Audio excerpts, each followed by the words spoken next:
So let's use our newfound knowledge of transmission lines and their behavior to try to solve a problem. Let's say that we know for a specific transmission line that the value of beta is pi radians per meter. And again, beta has units of radians per meter, the spatial frequency. And for this transmission line, that value happens to be pi. We also know that if we look at one particular point on the transmission line at a value, a location that's denoted by the position index z is equal to -1, we go through to that location and we measure the voltage from top conductor to bottom, and we see we get a value of -3. Now, does this mean we have a DC voltage of -3? Well, of course not. We're talking about complex voltages and currents that describe sinusoidal oscillations. A value of -3 means, of course, that that oscillation has a magnitude of 3.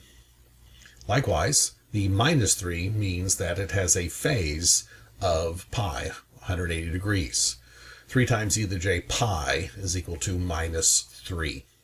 So now we know the sinusoidal oscillation at that point has a magnitude 3 and a relative phase of pi radians.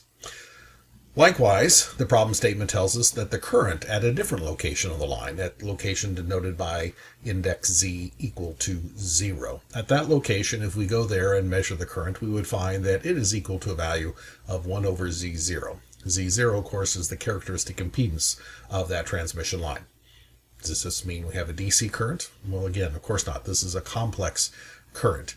We're saying that the current has a magnitude that's numerically equal to 1 over z0, and a phase, in this case, which is equal to 0. 1 over z0 times e to the j0 is really the complex number we're talking about there. The oscillation of the current has a magnitude of 1 over z0 and a relative phase of 0. All right, so these are the statements of fact with respect to our problem. And what we want to determine is the voltage, the complex voltage, at a different location on the line, specifically the complex voltage at z is equal to 1. The index z is equal to 1. If we were to move down the line to a position z is equal to 1 and we measure the complex voltage, what would we measure? If we went back to z is equal to 0 and we were able to determine the reflection coefficient function gamma, what would that complex number be? So we're trying to find two complex numbers. How do we determine those complex numbers? Well, we determine them from the problem statement. From these facts, that will lead us to the answer for this question. So how do we determine the answer to these questions? Now, you could go through and look back through your notes and try to find some equation that would allow you to determine the voltage at z is equal to 1 directly from knowledge of the voltage at z is equal to -1 and the current at z is equal to 0. You can search all day in everything we've done, and you won't find such an equation. You could go back and look at through the notes and try to find an equation that allows you to determine the reflection coefficient at z is equal to 0 directly from knowledge of the voltage again at z is equal to -1 and the current at I is equal to 0. You can do that, but you won't find such an equation. How do we find the right equations? If the right equation is not in the notes, if the right equation has not been provided to you, how do you find the equation that will provide these answers? Where is that right equation located? Well, that right equation is located right here in your brain. You have to create the right equation. You have to find the equation that will answer this question. Now, how do you do that? The key thing here is not consider what the problem is asking you to find. Instead, consider what the problem is telling you. What is the problem telling you? Forget about what it's asking you to find. These are the questions that you're supposed to determine. Don't worry about that right now. Go back to the problem statement and say, from that problem statement, what can we determine? So the problem statement is not telling you to find the voltage at z is equal to 1 or the reflection coefficient function at z is equal to 0. The problem statement is telling you that beta is equal to pi radians per meter. And it's telling you that the total voltage at position z is equal to -1 is equal to a value of -3, or 3 times e to the j pi. Likewise, the current at z is equal to 0 is equal to 1 over z0. That's what it's telling you. And the question you should ask yourselves, again, forget about what you're ultimately trying to determine. Just look at the problem statement and say, what else can I determine from this? What's the next step? What's the next logical progression here? From this knowledge, what's the next thing that I can determine? What can I figure out? These problems are very much like, like any kind of a brain teaser, a puzzle, Sudoku, or a crossword puzzle. You can't just go through and write the answer down. You start with what you know, and you determine the next logical step, the next piece. There's one more thing you can infer from these answers, and from that you can determine something else, and from that you can determine something else still. You just follow the logical path until you get to the answer. You create your own solution, your own right equation as you go along. So let's see if we can do that.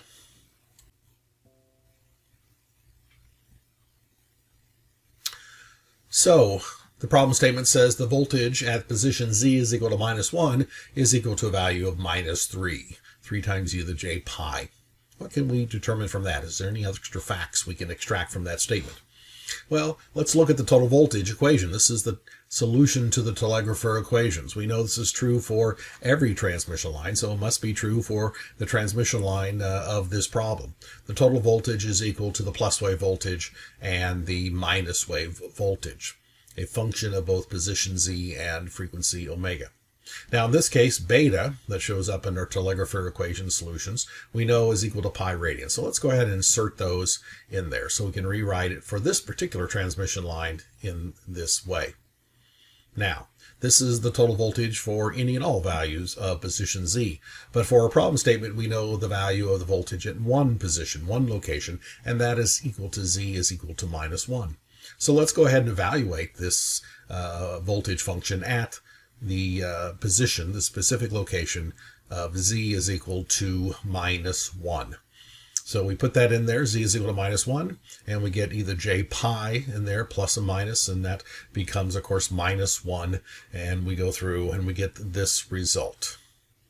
This is the total voltage at Z is equal to -1. What do we make of this?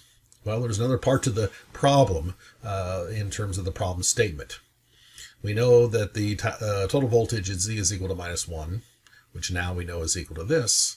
The problem statement says this must therefore be equal to -3.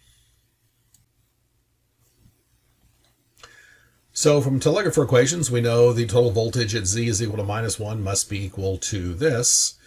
And likewise, from the problem statement, we know the value of voltage at Z is equal to -1 must be equal to -3, and therefore we can say that -3 is equal to this. Multiply both sides by -1, get rid of those minus signs there. We come to this conclusion. And what does this tell us? Remember, V0 plus and V0 minus are complex numbers. There are complex wave amplitudes. They're the two unknowns in all of this. We can write our telegrapher equations in terms of these unknowns, these constants that are associated with the solution to our differential equations. To find those values of those constants, we need boundary conditions, and ultimately we will find those boundary conditions. But in this case, we have a boundary condition, and that is that the total voltage is equal to -3 at Z is equal to -1. And from that, we get this expression. Of course, from this expression, we can't determine either V0 plus or V0 minus. But we do know now that the sum of these two things is a complex number equal to 3. 3 plus J0. 3 times e to the J0. Now, can we directly determine either one? Let's jump to the whole problem. I need to find the answer to these things. Can we determine the answer from this equation? Well, of course not. We still have more work to do. What else can we determine based on our problem statement?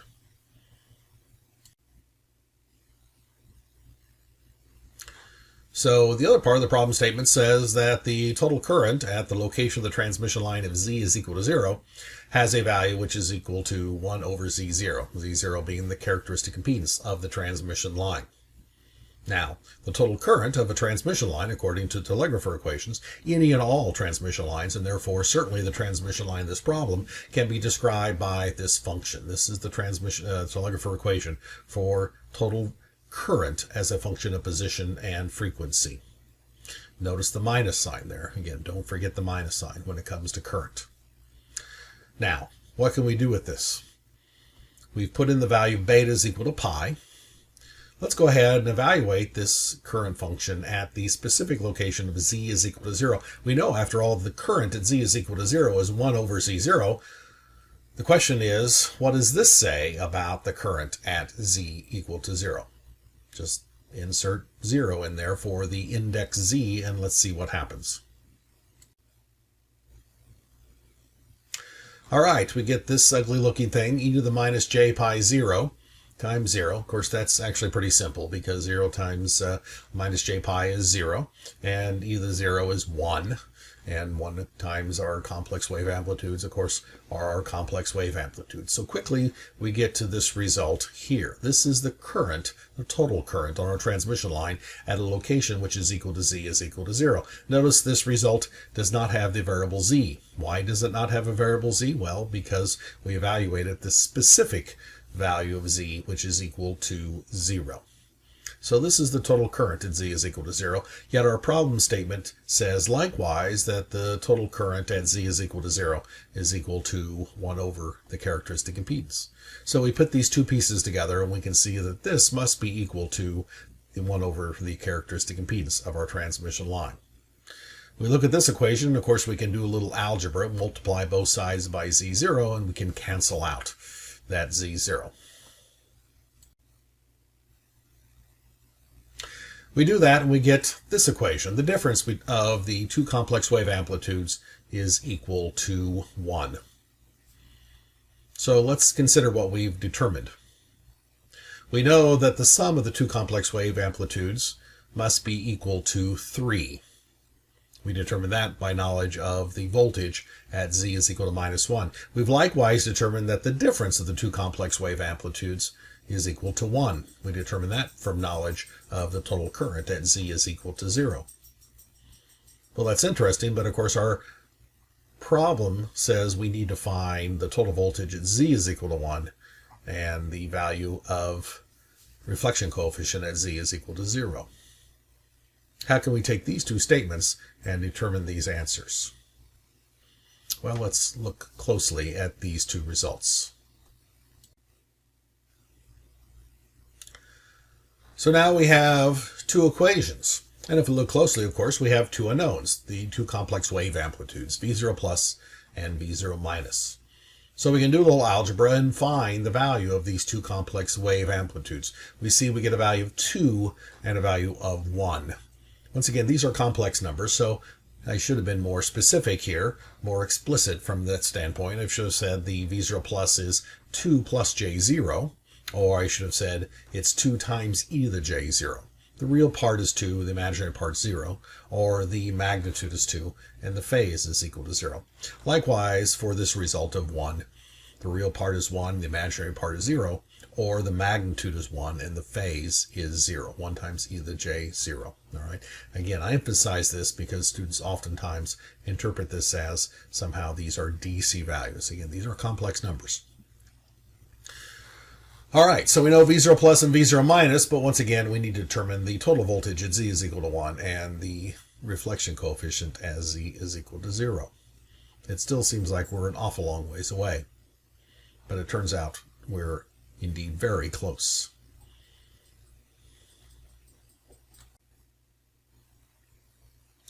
Remember, when it comes to the telegrapher equation solutions, there are just two unknowns, two unknown complex numbers.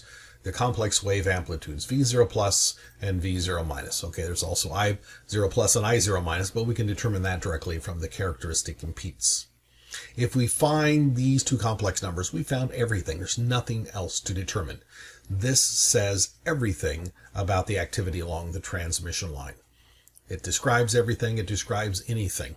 Once we find these two numbers, we're all done with the exception of some simple calculations. If we go and look at the total voltage, we see it's dependent on the two unknowns, V0 plus and V0 minus. If we look at the total current expression, it is likewise dependent on V0 plus and V0 minus. The line impedance also dependent on V0 plus and V0 minus.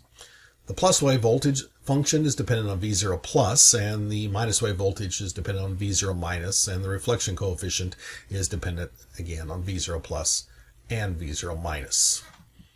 In every case, if we find these two complex numbers, then the rest of the problem is trivial.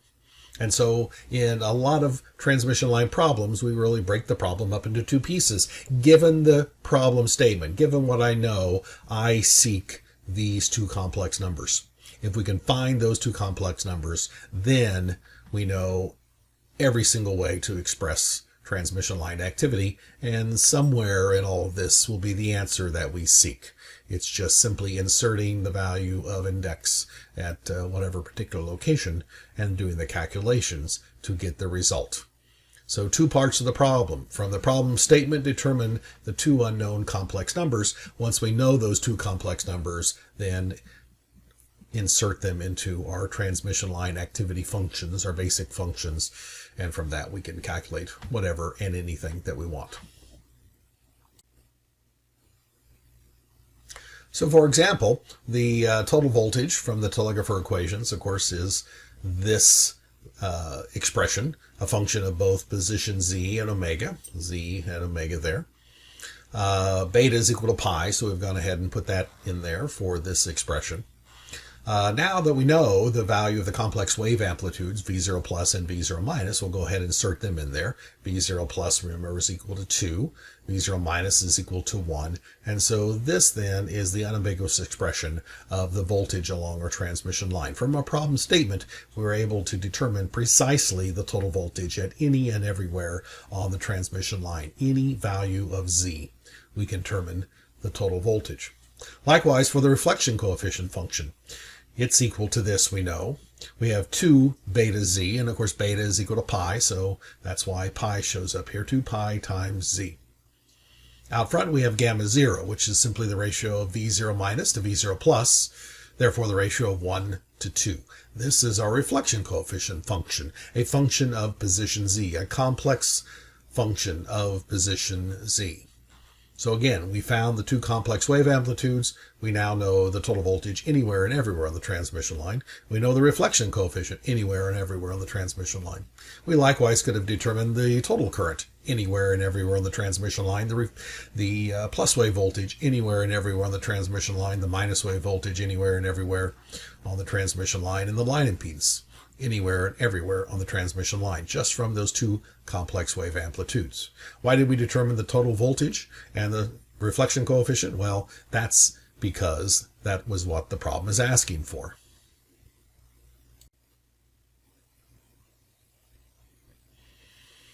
So we want to know the total voltage at the specific location of Z is equal to 1, the location or index along the transmission line where Z is equal to 1. We measure the voltage at that point. What would we measure?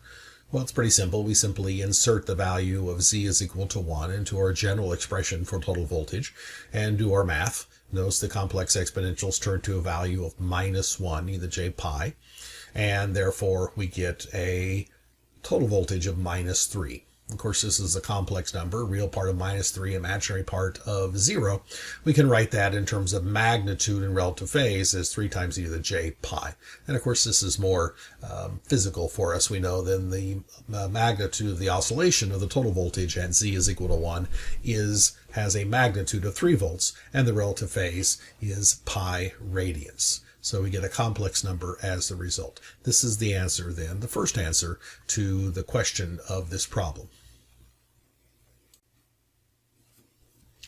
The second question of this example was to determine the reflection coefficient at the specific location of z is equal to 0. Now that we have the general function of gamma with respect to z, we can evaluate that at the specific value z is equal to 0. Just insert 0 right there, and this complex exponential reduces, of course, to a value of 1, and our result then is 1/2, a complex 1/2. 1/2 plus j0, or 1/2 times e to the j 0. This is a complex number. So those are our two answers. So what we did here is use the problem statement to determine the unknown complex amplitudes. And once we know those complex amplitudes, there isn't anything else we can't determine. Everything along our transmission line in terms of voltage, in terms of current, in terms of plus wave, minus wave, reflection coefficient, everything can be determined. Likewise, we'll find out later, once we determine that, we can find other values, for example, the rate of energy flow, the power along that transmission line as well. We'll show that there are ways of kind of going more directly from the problem statement to the answer for certain situations. But remember, in every situation, we can always fall back on the idea of, given what I know, what are the two complex wave amplitudes, V0 plus and V0 minus, and once I find those two values, then there is nothing I can't find. I know explicitly the transmission line activity at every point of the line, and there is nothing then we can't determine once we've determined these two unknown complex wave amplitudes.